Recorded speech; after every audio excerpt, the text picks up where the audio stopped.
It is Parallel Frequencies with just Blane and Coco and all of our freaks out there. You can see my energy. You can hear it. It is Freaky Friday, Coco. I am excited. Yeah. Let's go. Friday.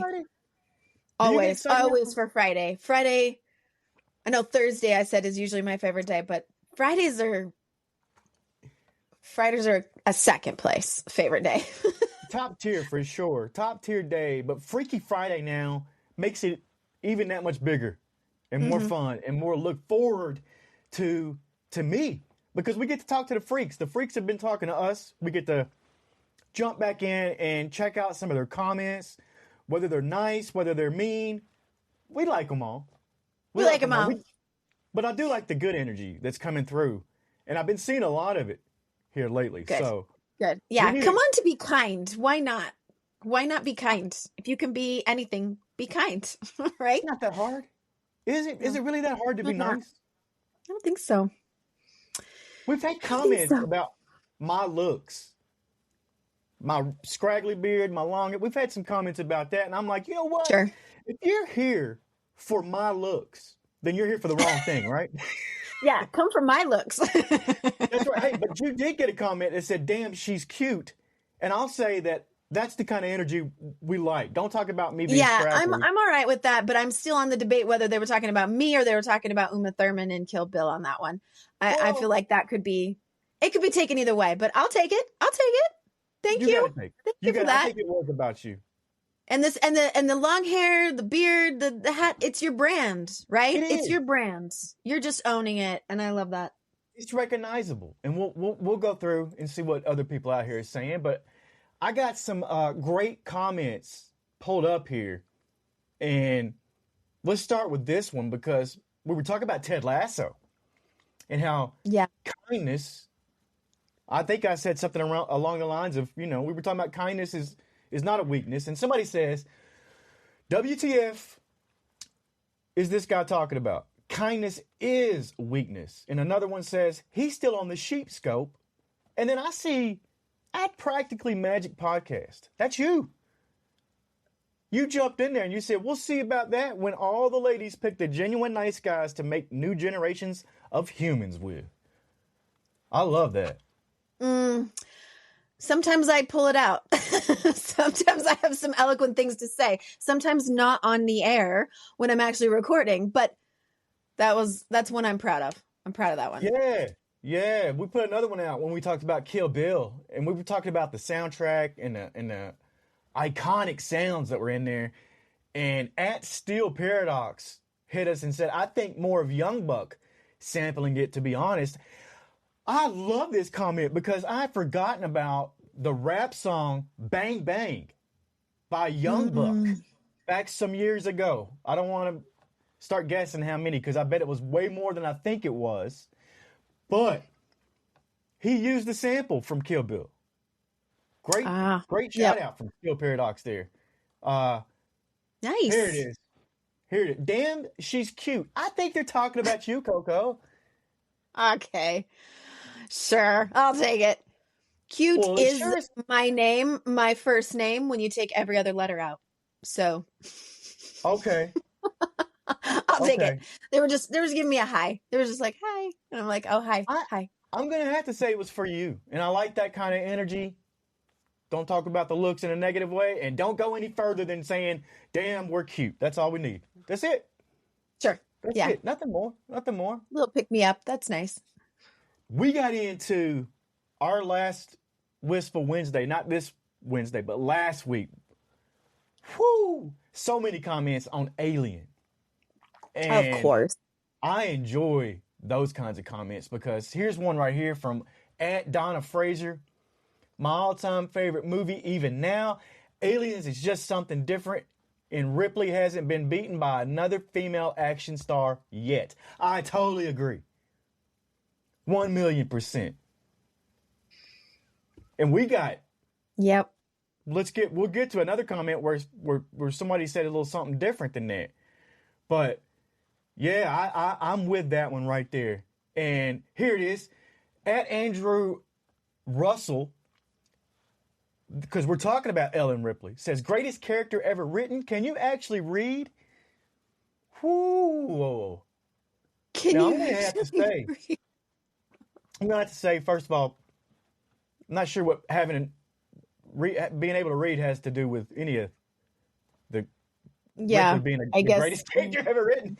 I But, guess, because it's written down, so I guess you'd have to read to be able to read all of the other characters that have ever yeah, existed. I'm not sure, but Okay. I think that Andrew Russell is mistaken still. I hate to Yeah. be the one to tell you, but you're wrong. And we're welcoming to all the opinions. Opinions don't have to agree Yeah, with ours, but yeah, you've got your yeah. opinion, and that's great. Good for At you. least Andrew was nice about it. And then here's Yeah. at Permut, Permut8. Alien, in all caps, is the greatest film I have ever seen, let alone the scariest. A fucking masterpiece. Don't care for any of the others in the franchise. Alien is all I need. Anyway, good review by you both. I love that kind of feedback too. Aw, thanks. But I do have to say to at Permit, please give the other films and the TV show and the franchise a chance. Because if you do, oh my goodness, your universe and your alien world will be opened up so much more. And you'll have a whole lot more than just the one film to go with. Sure, they're not all that level, but I don't think they have to be to start filling in some of these gaps and making this universe that Ridley Scott's put together for us. Mm-hmm. I love that type of comment, though, right there. All right, you sold me. I'll go watch the rest of them. Yeah, we got somebody else at Samhain, at Samhain 25. This is some of your people. I'm an Irish man. I don't celebrate St. Patrick's Day either. He was agreeing with us talking about St. Patty's Day. Okay. Lots more alien comments about H.R. Geiger. And Alien was the high bar of horror and sci-fi and still is. I love these comments. And we'll get to more of these as time goes on, but we're going to leave these for now because they're growing and we can't keep up. We're going to have to do entire Freaky Friday shows where we just go through comments and see what's out there. But I like sorting through, sifting through. We get a couple here and there. So keep leaving your comments, and if it's very eloquent or maybe even extremely harsh, we'll take note. Yeah, but I do love that the freaks are coming in and saying, hey, you guys are doing a good job on these breakdowns and enjoying what we're doing, because that's what we're here for. We're not here for my looks. We're here to break down and deep dive and do film analysis and TV show analysis and basically show you what's going on, because it's a mirror, it's reflective. We've talked about that all the time. Parallel frequencies. That's what we're doing. Yeah. Thanks, guys, for popping in. What kind of comments are you looking forward to seeing out there, Coco? You like when people answer our questions and stuff like that? I like the ones from Ireland, baby, from my motherland, my ancestral motherland, some of which I have never even been able to visit in my lifetime yet. But it's like I get this chance to reach across the pond and get some connection there. And I love that. So if you're in Ireland, Scotland, England, Wales, I don't know, everywhere in Northern Europe, you can reach out to me there. And also, you don't have to be from Northern Europe. You can be from anywhere. I literally am like happy from anywhere. I like how you're just picking out regions now, though. Like, yeah, I'm like, wait a minute. I don't want to exclude all of the people in the continent of Africa, Malaysia, Australia, even like anywhere and everywhere. Yeah, I don't even care. Like I didn't even mean to say just Ireland. Let's just welcome them all those. Scratch that from the record. She didn't say that, people. She didn't, freaks.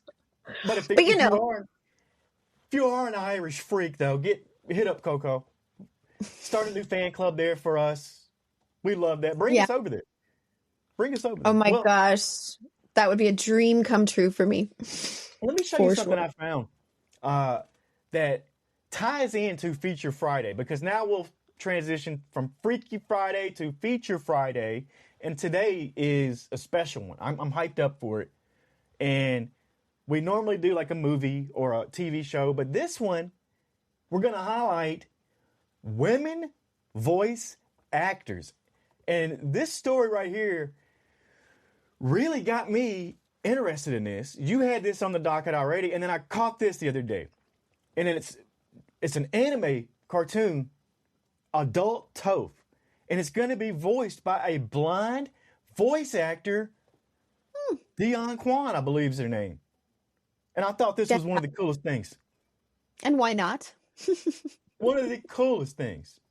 And then it, like I said, ties into today's show because we want to highlight voice actors. These are the women who you probably pass by at Target and don't know who the hell they are, but they've probably voiced 100 different things and people and characters and whatever else that you've heard. Mm-hmm. And they need that recognition. So, Coco, this was your idea. I'm calling it the voices of women. That's our focus today. And we've got some really well-known names. I mean, they should be well-known. Most of you have heard their voices in your ears for your entire lives. And then we've got some little treasures, little gemstones that maybe haven't been discovered yet that we're going to talk about today. I love it. I love it. And let's just set the stage up and talk about why this really matters. Because voice acting it's like emotional puppetry. No costume, no camera, just vibration from your vocal cords and intention. And women in this space, they've been carrying entire emotional universes on their vocal cords. Yeah. Seriously. I didn't realize until we started doing fan X and all this other stuff, how many voice actors are women and how many roles they've actually played. It's insane. Mm-hmm. They don't just do one. It's hundreds. And they do stuff from anime to animation to video games. They're shaping how we understand strength, vulnerability, chaos, love, all with their voice. But here's a twist. Historically, they've also been asked to fit into boxes, make it cute, make it soft, make it less threatening. Meanwhile, they're out here playing warriors, villains, gods, and broken heroes. That didn't really connect, you know. That's some tension, but that's where the real story lives. I just think that the impact that they have made, and I haven't even named one person off yet, and we'll get into who it is, but I just want to set the stage and say that this is not an easy thing, once again, for women to break into, or anybody. Voice acting's hard. Yeah. And much credit to all of the anime voice actors in the spectrum of different types of acting doing that kind of work. Personally, my list today that I'm going to be noting some that are on my radar, I don't have any anime voice actresses on my radar right here, which means that I need some help from the freaks. If you've got your favorites, ones that really stood out to you, this is where the comments, you're going to want to let us know, because we want to give a shout out to some of your favorites and ones that have really stood out to you. You're like, whoa. Yeah, when you listen to it, it's powerful, it's strong, and like you said, conveying so much emotions just with their voice. I'll tell you, if I was going to now go back in time and pick a career in acting, I think I'd want to be a voice actress. I used to love to play with my voice. I used to love different dialects and different tones and different things. And now I'm like, sounds like the perfect career. You don't have to get hair and makeup. You don't have to go on location. Just show up in the studio and do your thing. I think it sounds fantastic. You can put a voice studio in your house. You can do this in your pajamas. You can do it in your pajamas. Yeah, absolutely. Yeah. That sounds like a great gig to me. What a gig, right? I mean, that's not to say that they don't work hard. Yeah, absolutely. And they definitely do. And I just want to throw out there that we're going to have two powerhouse voice actors on this episode right here. From some interviews we did at FanX, we got Erica Schroeder and Ryan Bartley. And I love both of these women. They were incredible to talk to. They're incredible at what they do, but we're going to get to that. And stay tuned. Yeah, so they don't just perform characters, they understand them. And that's the difference. You can feel that. Every single one of them. Every character they play got a different feel to it. Yeah, I think it's even better. I mean, I know you can recognize voices as you go along. We're going to talk about one today. I've got it in my back pocket to talk about, but you have those ones that you're like, oh, I recognize that voice. It's the same as this place that I've heard it. But it's even more amazing when it's kind of that Christopher Guest phenomenon. I say Christopher Guest because he's one of the actors that I know of that when he's in different films, it took me a long time to realize he was the same person. And that's talented right there as well. Like to be able to disguise your voice, to be able to completely change based on the character.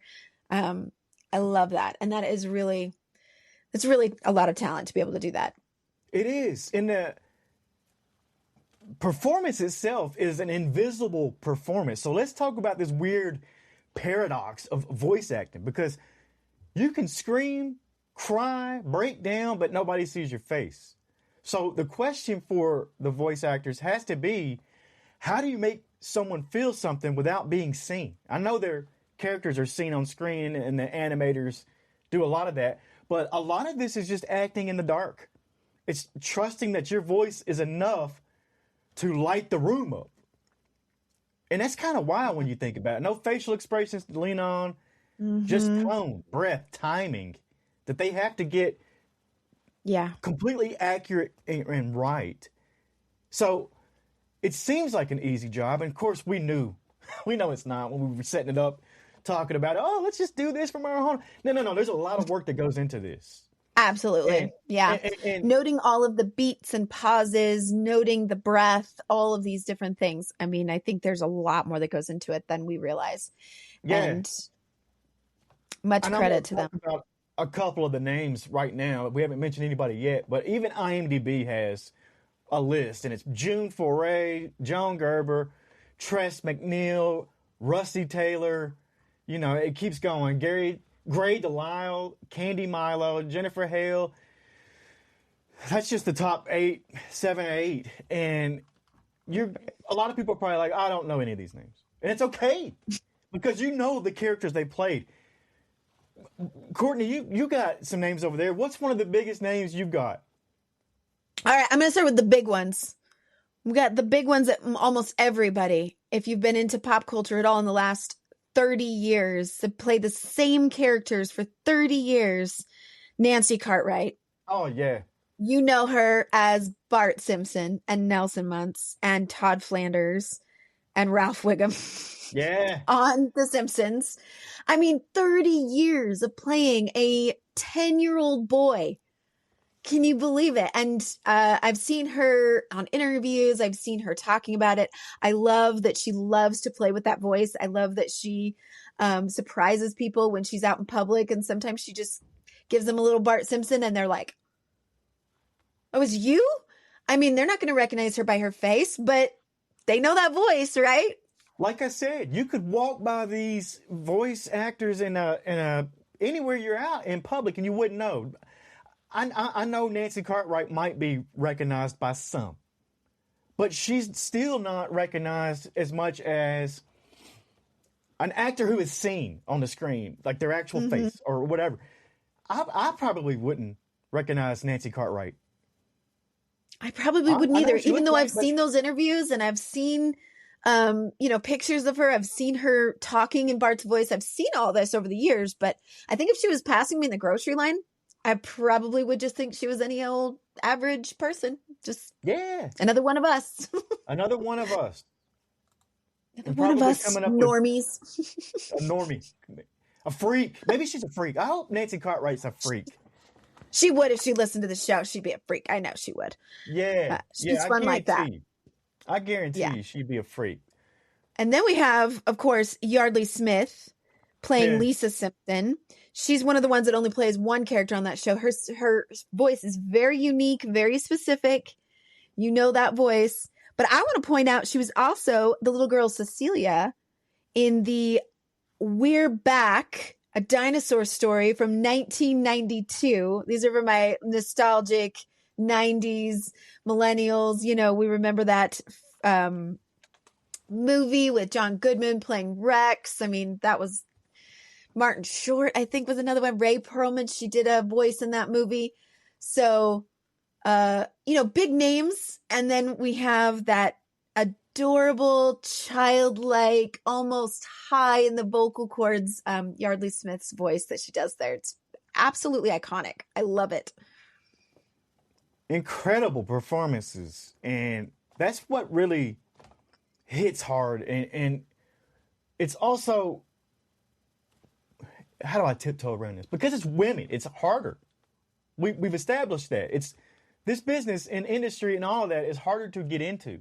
And that's something that these actors had to navigate. It's almost like a double layer, Yeah.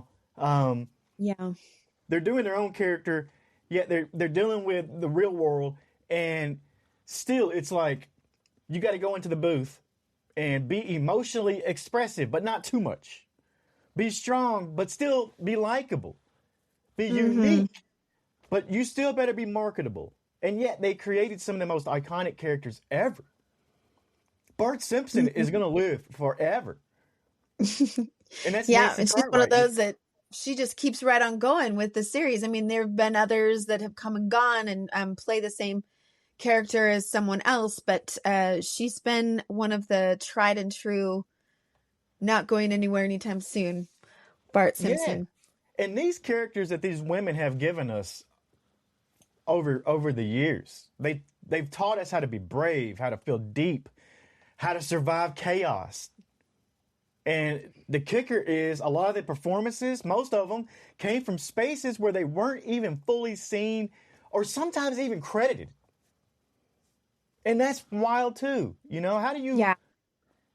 I would dare say there was probably a fight, and there probably still is an ongoing fight to close the pay gap for women voice actors versus what men are paid for the same job. And so I want to point out that's probably still something that they deal with in their careers, getting started. And I want to shout out to Kristen Schell. She's just an amazing actress and comedic actress anyway, but she plays Louise Belcher on Bob's Burgers. This is one of the only times I think it's okay, only because it's so good, that we have men playing the parts of females in voice acting. Because you have Dan Mitz, who plays Tina Belcher, and John Roberts plays Linda Belcher in that series. And so I don't love the idea of men taking the job from a woman who could do the parts of the female characters. But in that show, it just works so well. I forgive it. You have to kind of, Just have to mention it. Just have to mention it. Yeah, you have to kind of forget it because, it's just too perfect. Yeah, and it is. I mean, Linda. How many times a day do I play the part of Linda Belcher with my own kids and go, aw. Now let's get to two of these interviews that we've done with some of these voice actors and ask some of these questions that we've talked about. And you might not recognize the names. Erica Schroeder. I do. And a lot of people at FanX and stuff like that do. And once again, we went to FanX with Promise to Live. We'll get into that after, and I'll give you the feedback and what you got to do for that. But Erica Schroeder, you don't know the name, but she's been in. I'm gonna tell you like hundreds of things, Pokemon mainly, and we talked to her about that. And let's go, Coco. You remember this interview we did? I do. With Erica? Yeah. Let's go ahead and play this and get into it. And let the freaks out there hear this. All right, we're here with Erica Schroeder.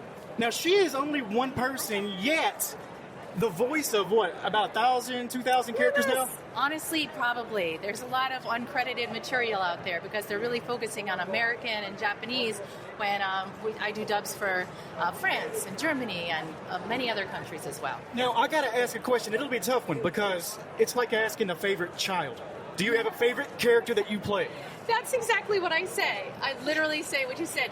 It's like you're asking me who my favorite child is. And I have 2 kids, and I'll never tell. I do have a couple of special connections to lots of my different characters. Luffy was a particular favorite of mine because I do love to transform. Oh, yeah. I like to go as far away as possible. I love to play evil characters, so Elvira in Secret Magic Control Agency, who's not there, she's down.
Incredible.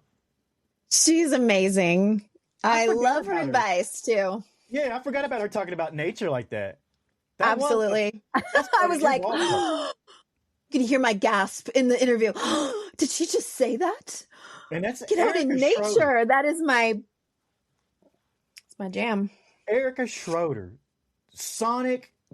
She's in the video game. Mhm. I believe Blaze the Cat, maybe, and Percival, Pokemon, Yeah.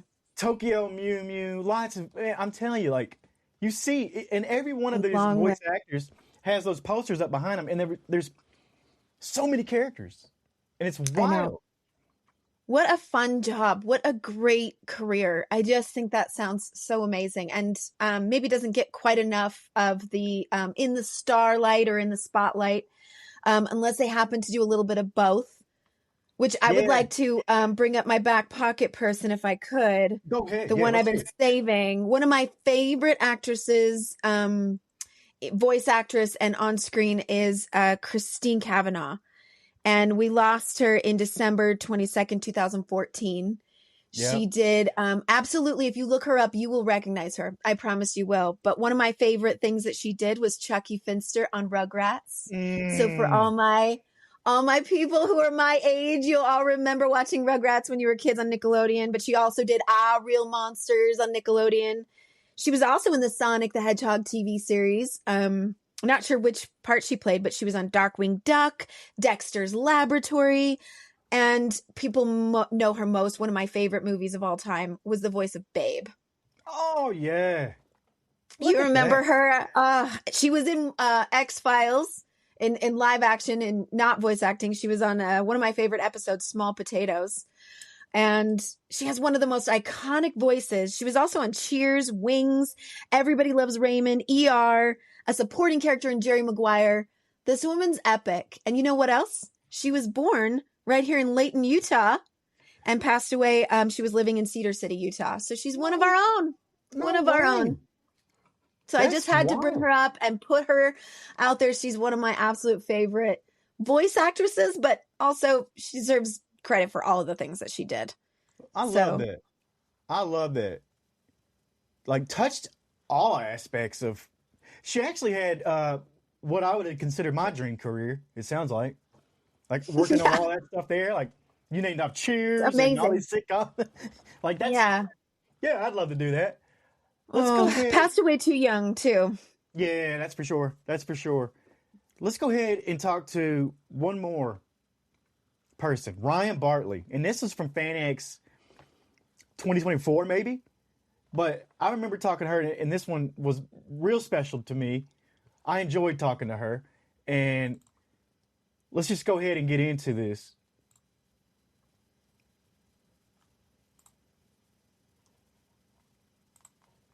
That's the wrong one. Hang on.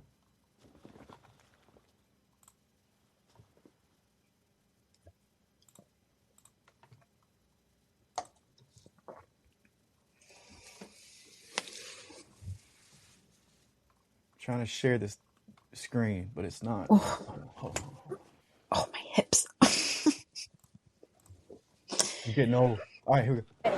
3, 2, 1. All right, thanks, guys. We're here with Ryan Bartley. Now, if you don't know who she is, you have played. You know what? How many roles have you been in? I don't even know. I actually do not know. It's honestly incredible. Like, I've seen your list of movies, and it's like every anime made in the last, 3, 4 years? Thank you. You're so sweet. Thank you. But you're very good at what you do. You play a lot of these characters. Do you really enjoy anime? I do. I love anime. I didn't grow up watching a ton of it, but I was always a big Pokemon fan. And I was a massive Hello Kitty fan growing up. That's not really anime, but anime adjacent. And yeah, now I get to work on both of those properties. It's a dream come true. But yeah, I'm just super grateful. And I was always a big fan of Miyazaki movies. Miyazaki. Now, I like Princess Mononoke. Yeah. That's Miyazaki, right? Yeah. One of my favorite. Well, okay. So I think as a kid, my favorite was Kiki's Delivery Service, but I don't know. It might be Spirited Away now. And you're part of. Are you part of Kiki's? No. Oh, that's a different Kiki. You're in Kiki's something, but that's not the same Kiki from. Oh, you know what? That's a different thing. That's a different Kiki's. Yeah. Yeah, but you are. Good memory. Good. I but you got to also mention Howl's Moving Castle. Yeah. That movie's incredible. I'm working on a project right now, the Witch movie project, and we actually break down Howl's Moving Castle. I got a local witch. And me and her are doing a podcast on that. Oh my gosh. So when you bring it up, I'm like, oh my gosh, I know this stuff. That's very cool. Yeah. No, that's awesome. But we were in the same boat. It was like, we didn't grow up with anime. It's polarizing. It's either you hate it or love it, which I'm like, why? I love it now. I do too. And I think it got a bad rap for so long. Yeah. That people didn't like it, and it's like, oh, well, I don't like it either, but you never watched it. Well, there's also when I was a kid, it was harder to find. Now it's everywhere. We have so many different ways to watch anime, and you can find even Disney Plus, like Hulu, Netflix. Every platform has a Crunchyroll. Yeah, Crunchyroll, of course. But back then, it was either Sailor Moon or Pokemon, or that's it. Or you had to find a VHS tape that was a bootleg version of a bootleg version. That's what I heard. Yeah, that was maybe even before my time, but that's what I've heard about, the one episode per VHS tape era. Oh, yeah. Now, how did you get into this? Is this something you dreamed of? Did you want to be a kid? You know what? I've been interested in voiceover since I was a kid. I actually started as a tween. I was working for Radio Disney because they use real kids to do their promos and their commercial spots, So that's kind of how I started. But I always really wanted to do cartoons, and I loved cartoons growing up. I was into Rugrats Rocko's Modern Life, Hey Arnold, Rocket Hour, that kind of classic Nickelodeon stuff. Yeah, I loved those things. So I just always dreamed of doing cartoons, and I studied really hard and started taking classes on how to do cartoon voiceover, which is very different from other kinds. But yeah, that's kind of how it started. I wanted to touch that because a lot of people think, oh, I could do that. I could be a voice actor, but there's a lot that goes into it. Right? There is. I mean, I started doing stage work, so I was doing musical theater and plays all as a kid, and then and dance classes and all that kind of thing. And so, voice actors are actors. That really has to come first and foremost. So, I always tell people, if you can do plays at school or any kind of theater at all is great training to get your feet wet in that world. And it's acting. So take an acting class, take an improv class. That's a great way to get into voiceover. Now, let me ask you something serious, because acting does take a toll on the actor themselves. Yeah. How do you deal with anything like that might have got you down? Right. Maybe there's a message of hope that you can have for somebody else out there listening. What would it be? You know, it's acting is a lot of rejection. I tell everybody that comes up to me and says, "Oh my gosh, you have so many roles," and I say, you know, you're looking at the tip of the iceberg. This is all. This is this, and this is what I audition for that I don't book. You know what I mean? So it is a lot of rejection. It is mentally pretty hard sometimes. But the thing is, I think what keeps me going is, you know, every job is hard nowadays. It's hard to get any sort of job, so you might as well pick something that you love. Yeah. You only live once. You know, life is very precious. We only have such a tiny amount of time on this earth. So I always tell people, chase your dreams. You're never too old to start, first of all. I get people for all ages asking me, am I, you know, could I be a voice actor, do you think? How do I break in? Like, am I too old? Am I too young? And I always tell people, no, you're never too old, too young. Like I said, I started when I was a little kid. I have a friend who was in the military, and he's now a massively successful voice actor. He does cons all the time. He directed me on a video game recently. And he was in the military. This is his second career. So he books all those Call of Duty, all those kind of video games because he has the real experience, and he really does sound like he's in that world. You know, when he gets those auditions, he kills it. You know, but this is his second career. So I always tell people, you're never too old, you're never too young. You know, follow your dreams. If you have any sort of interest in this, passion you want to explore, like I love what I do, and I want everyone to be as happy as I am. You know, but yes, it is a lot of rejection, but I don't know, if it's worth it to you, you tune that out and you pick yourself back up. It's hard though. It's definitely hard. You lean on your friends. I do a lot of meditation. I'm a Peloton girl. So, you know, working out can help, meditating can help. One of my coaches, Tony Oliver, people might know him as Lupin the Third. He was also one of my voiceover teachers and directs me. He directed the Hunter x Hunter dub. He directs a bunch of stuff. He tells people, you know, if you're religious, prayer can help. You know, there's so many different things that people can turn to help them in those dark times. But you know, you find what works for you, and you just keep fighting, and you never give up. You know? Realize there's tomorrow. There's always a tomorrow. There is. The sun is always going to come back out. The world's going to keep spinning. You know, and it's a hard time to do anything. It's a hard world to live in right now, and it's stressful, and there's just so much going on. But you know, the convention world is a safe spot, is a safe place. We're all family here. You know, I want to get into that because a lot of people here, these are their outcasts. Yeah. These are the nerds, which used to be a derogatory term. Yeah. Not anymore. I'll say I'm a nerd, and I'll fight anybody that wants to go against it. You know? No, nerds are cool. They are. No, but we're such a family here. Like, we don't laugh at anyone. This is an inclusive community. We're here to have fun.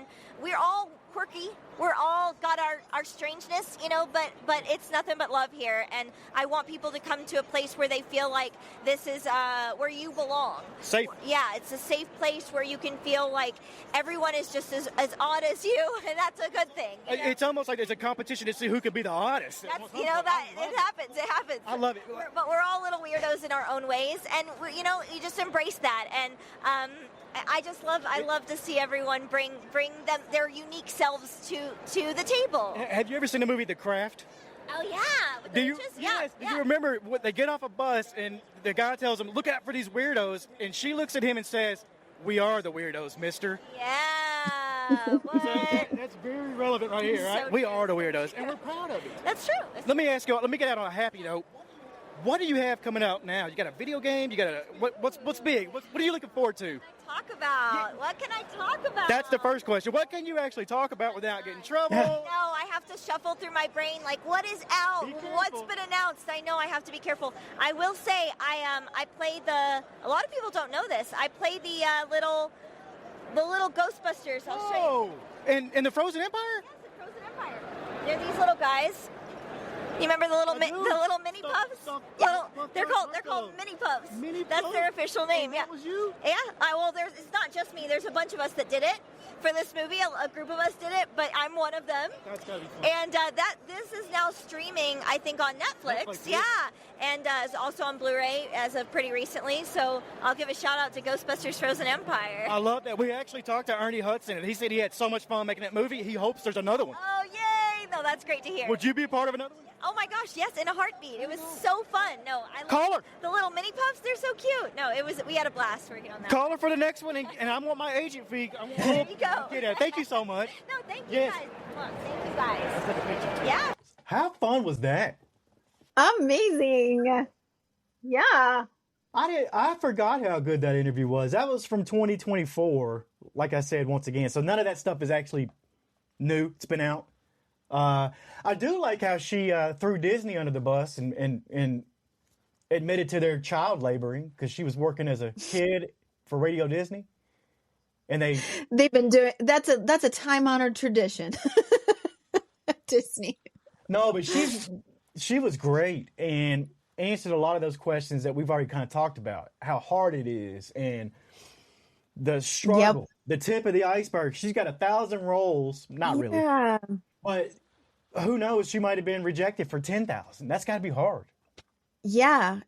But just knowing that means like, hey, if I'm getting rejected, I'm on the right path. I'm Absolutely. getting rejected maybe 5-10 times more than I'm going to be booking or getting it. And that's just part of the process. It's part of it. So check that box and you're doing great. Yeah, absolutely. And watching that interview back, it made me start thinking, I'm like, you know what? There's something almost spiritual about voice acting. It's like Ryan Bartley or Erica.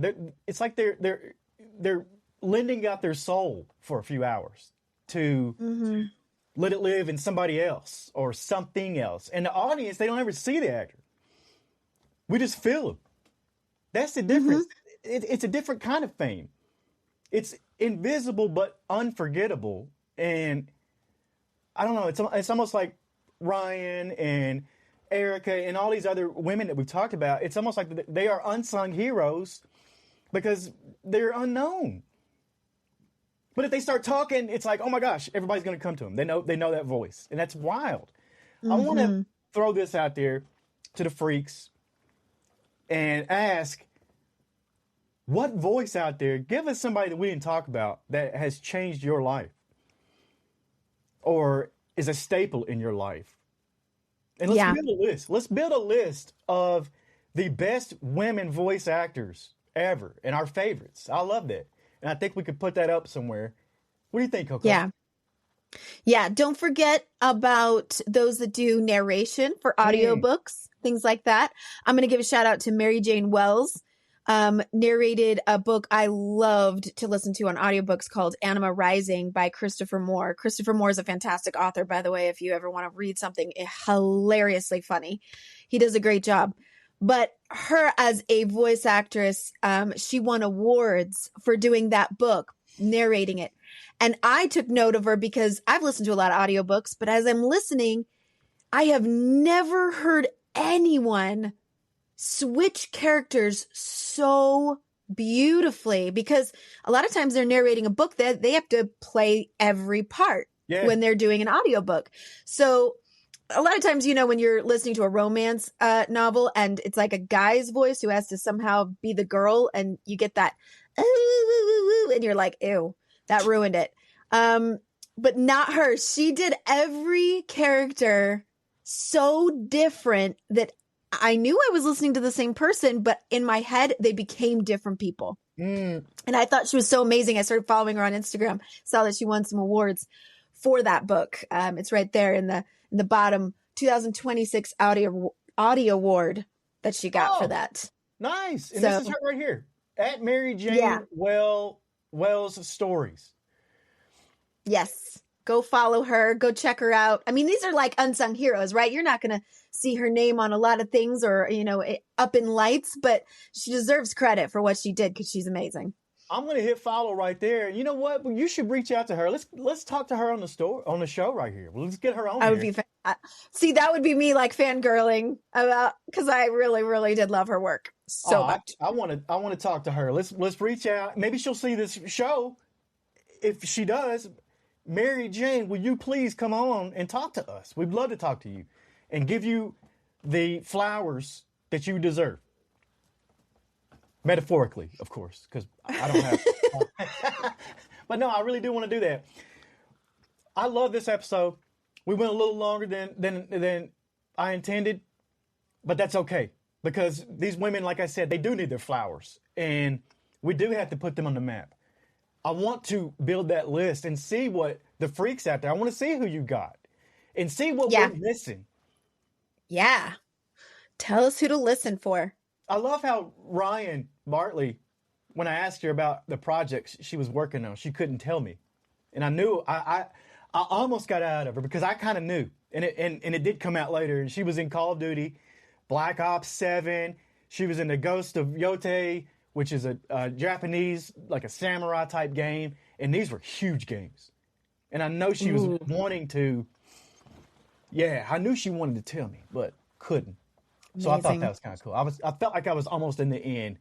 I want to talk to Ryan Bartley again. Ryan, if you see this, please come back on and talk to us. I know you got some more stuff going on. Erica, too. Great conversations. Coco, thank you for putting this one on the docket. It needed to be done. We need to do it again. We could do this and talk about 50 different women that we didn't even mention today. And that's the crazy. I'm sure. Yeah. I am Just Blane. That is Coco. You are our freaks. This is Parallel Frequencies. This is Parallel Frequencies, and we will see you on the other side. See you next week.